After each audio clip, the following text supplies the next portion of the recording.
Proyek WOS awalnya disepakati memiliki investasi sebesar 6,07 miliar AS, namun kemudian terjadi pembengkakan, cost overrun, hingga total menjadi 7,28 miliar AS. Dari total biaya tersebut, utang proyek naik dari 4,55 miliar AS menjadi 5,45 miliar AS. Jika dikonversi dalam kurs rupiah, asumsi Rp16.000 maka utang sekitar 5,415 miliar AS setara dengan 81,2 triliun rupiah. Selain pokok utang, beban bunga juga cukup besar.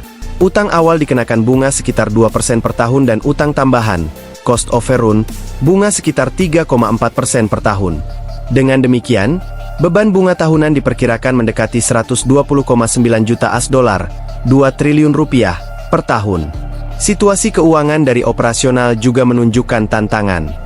Meskipun jumlah penumpang meningkat, pendapatan masih jauh di bawah yang dibutuhkan untuk menutup beban bunga dan utang. Misalnya, pada 2024 tercatat sekitar 6,06 juta tiket terjual dengan asumsi harga rata-rata tiket Rp250.000, maka total pendapatan kotor diperkirakan sekitar 1,5 triliun rupiah. Sedangkan beban bunga saja hampir 2 triliun rupiah per tahun. Belum termasuk biaya operasional, listrik, pemeliharaan dan lainnya. Kondisi ini membuat proyek disebut sebagai masih berdarah-darah.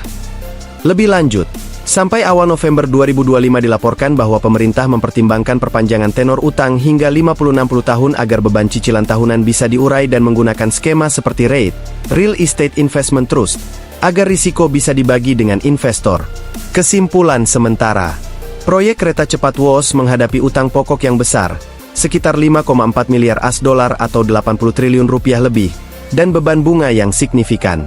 Pendapatan operasional saat ini belum cukup untuk menutup beban utang dan operasional.